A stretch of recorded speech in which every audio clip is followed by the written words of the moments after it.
በእናቱ የሚያፍር አለ ብዙ والله ብዙ በእናቱ የሚያፍር እኛ ባህር ተሻግረን መተናል እናቶቻችን የት ነው ያሉት ይባል ወሩበማ በረባሶ ከመልበስ ያሉት እናቶች ሊኖሩን ይችላል ከዚህ መሃል በረባሶ አዲስ አበባ በቀን 30 ጂንስ የሚቀያየሩ ሰዎች አሉ እናቱ ግን እዛ ገጠር ቆጮ ነው የምትበላው የአንድ ሰዓት የሁለት ሰዓት መንገድ ገበያ የምትሄዳለች ረስቷታል እሷማን ግን ሻይ ቤት ገብቶ እኔ ካልከፈልኩ ምናምን ሲል ታይዋለሽ ሻይ ቤት ገብቶ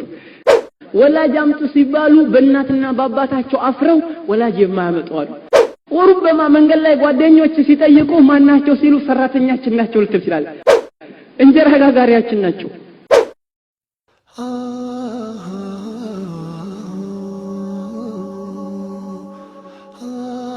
እናትና አባት ሐቅ በጣም ከባድ ሐቅ ነው አላህ Subhanahu Wa Ta'ala ስለራሱ ሐቅ ሲናገር አያይዞ ሁሉ ጊዜ ማንን ይናገራል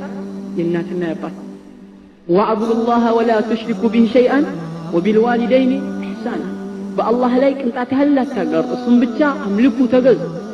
እሱም ብቻ አላህን ብቻ ተገዙ በሱ ላይ ቅንጣት ያህል አታጋሩ وبالوالدين إحسانا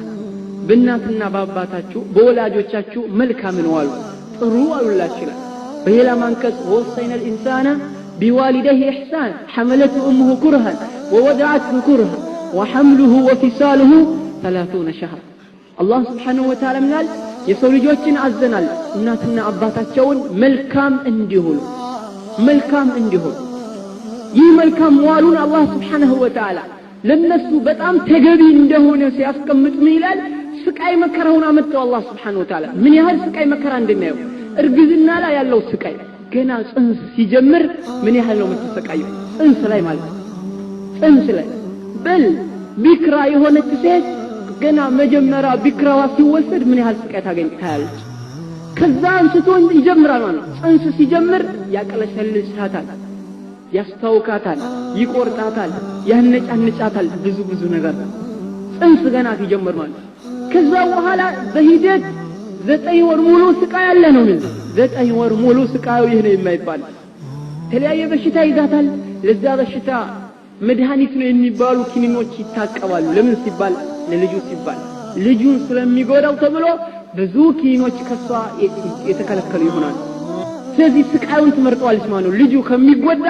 እየተሰቃየች ሌላ ማስታገሻ የሆኑ ኪኒኖች ነው የምትጠቀመው ቀጥታ ለዛ በሽታ መድኃኒት የሚሆነው ኪኒን ይሰጣል ለምን ያ ኪኒን ጽንሱን የሚነካው ይሆናል እየተባለ ማለት አማራጭ ኪኒኖች ነው እየተመረጡ የሚደረገው ማለት ሌላም ብዙ ነገር አለ ማለት ነው መች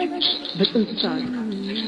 ስታስቀምጠው ስትወልደውም እንደዛው ምጥላይ ይሄ የማይባል ስቃይ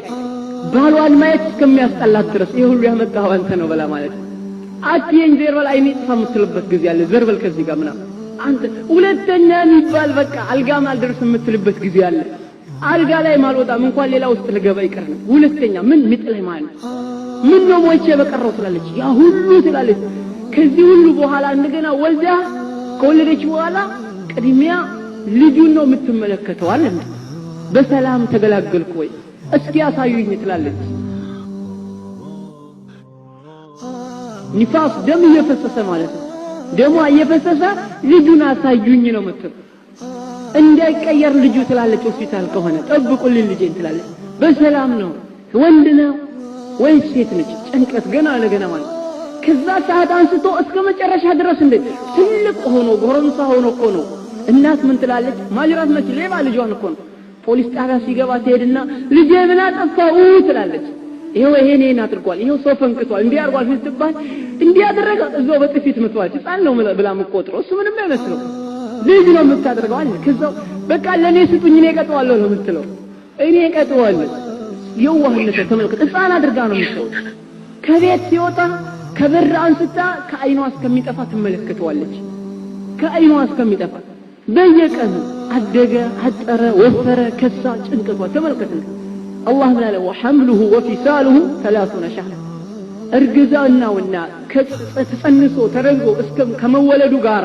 እንደዚሁም ጡጠፍቶ የሚጨርስበትን ጊዜ ስንት ጊዜ ተባለ 30 ወር ማለት ምን ማለት ነው 2 አመት ከ6 ወር 2 አመት ከ6 ወር ይሄ አለል አቀል ነው ብዙ ጊዜ ልጅ የሚወለደው በስንት ወር ነው በ9 ወር ነው ተጸንሶ የሚወለደው በ9 ወር ጡት ደግሞ የሚለቀው ብዙ ጊዜ ከሁለት ዓመት በኋላ እሱም በመከራ ነው ልቀቅ ተብሎ በጉልበት ስትሰቃይ ማን ይሁላ ስቃይ ነው ጡቱን በሚጠባ ሰዓት በጣም ትሰቃያለች እኮ በተለይ ተመጣጣኝ የሆነ ምግብ የማታገኝ ከሆነ የካንሰርና የተለያየ በሽታ ካለባት በጣም ትሰቃያለች ጡት በምታጠባ ሰዓት በጣም ሰውነቷ ይጎዳል በጣም ብዙ መከራ አለ ብዙ ስቃይ አለ ይህ ሁሉ አልፋለች ነው ማለት ስለዚህ እሷ ሐቅ ነች ማለት በጣም መብት ያላት አንተ ላይ ብዙ ሐቅ አላትና ልትጠብቃት ይገባል ነው ማን እስላም ያስቀመጠላት ሐቅ ይህን ሐቅ ዛሬ እየተወጣን ነው ወይ እየተወጣን ነው ወይ እኛ ባህር ተሻግረን መተናል እናቶቻችን የት ነው ያሉት ይባል ወሩበማ በረባሶ ከመልበስ ያሉት እናቶች ሊኖሩም ይችላል ከዚህ መሃል በረባሶ አዲስ አበባ በቀን 30 ጂንስ የሚቀያየሩ ሰዎች አሉ እናቱ ግን እዛ ገጠር ቆጮ ነው የምትበላው ሌላ ነገር ምግብ እንጀራ ምን እንደሆነ ማታውቃለ በበረባሶ ምትሄዳለ ተራራው ምኑን ስትለፋ ምትኖራለ አንድ አህያ የላታለች እቃውን እየተሸከመች የአንድ ሰዓት የሁለት ሰዓት መንገድ ገበያ ምትሄዳለች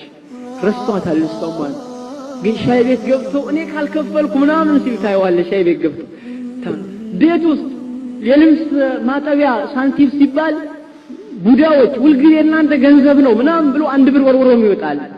አንድ ብር ሰጥቶ ነው የዘይት ሲባል አንድ ብር ሰጥቶ 50 ሳንቲም መልሳም ጥህ ይላል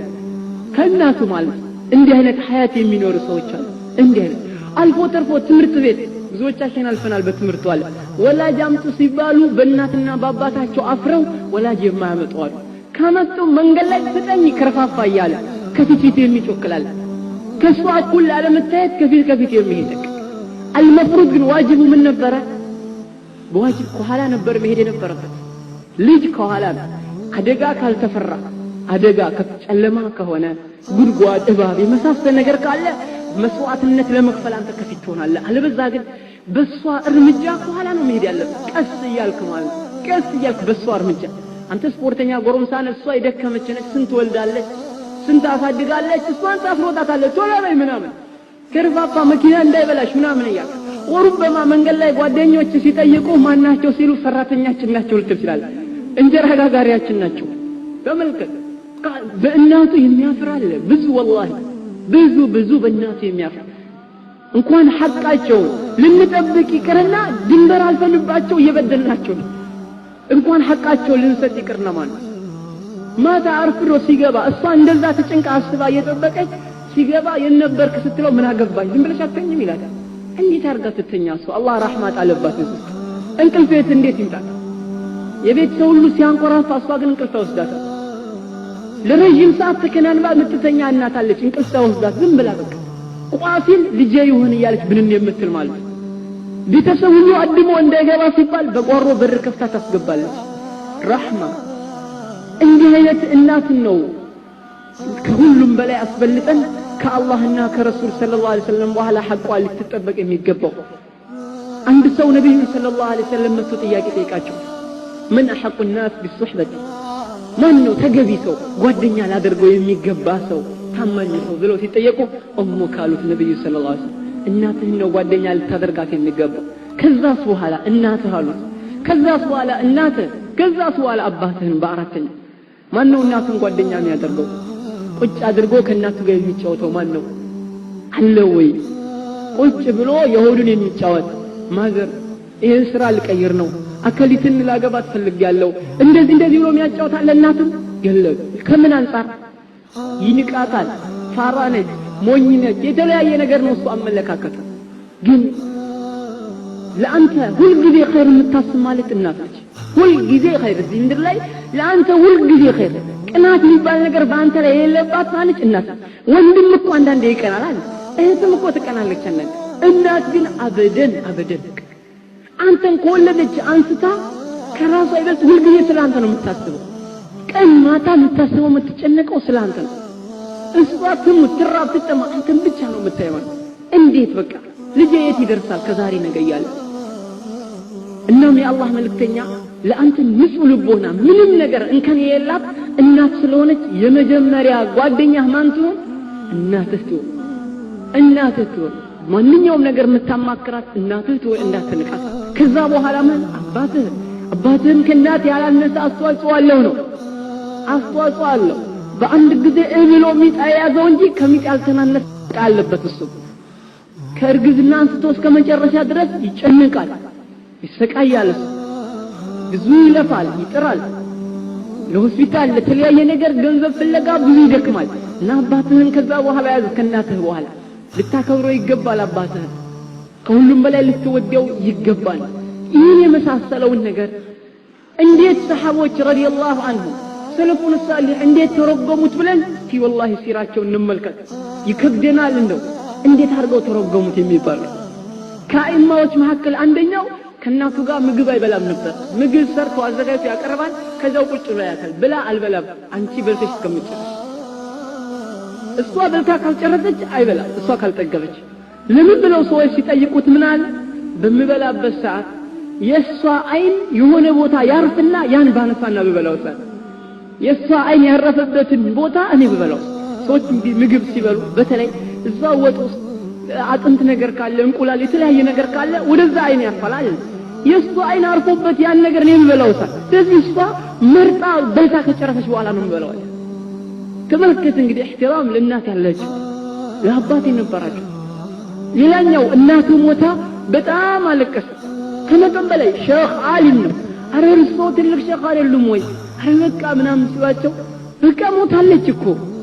ዱዓ ማድረግ ነው ምን ይደረጋል ምናምን ሲሏቸው እኔ እኮ አሁን ለሷ አይደለም ማለቅሰው ለራሴ ነው አለ ለራሴ ነው ማለቅሰው ለሷማ ቅድም ነበር አሁን ለራሴ ነው ማለቅሰው እንዴት አላህ ጀነት የምገባበት ሁለት ቻንስ ሰጥቶኝ ነበር አሁን አንዱን ዘጋብኛል አንዱ ተዘጋውን አንድ ድል ያለኝ ጀነት የምገባበት ቻንሱ ጠበባል ተመልከቱ እና ምናልባት አላህ ያደረሰልንና እድሜያቸውን ሰጥቶልን ከሆነ እናትና አባቶቻችን በሐያት ካሉ ልንሯሯጥ ይገባል ደብዳቤ በመጻፍ ከዚህ ቴሌፎን ብቻ በቂ አይደለም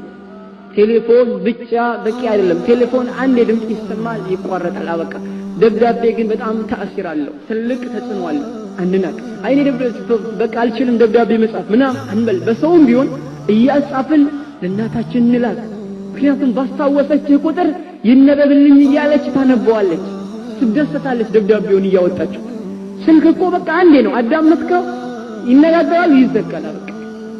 ደብዳቤ ግን በእጅ የሚቀመጥ ነገር ነው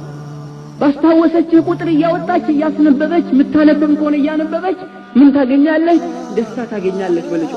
እንዲህ አይነት ልጅ አለኝ እያለች ምትችል ከሆነ በገንዘብ በተለያየ ነገር ልንደግፋት ይገባል በዚህ ሰዓት ነው አላህ እኛን ትልቅ ደረጃ የሚያደርስ ማደግ የሚፈልግ ሰው እነዚህን ሐቆች ይጠብቅ እናትና አባት ሐቅ ቅድሚያ የአላህን ሐቅ ብለናል ከዛው የነብዩን ሰለላሁ ዐለይሂ ወሰለም የእናትና አባትን ሐቅ ቀጥሉ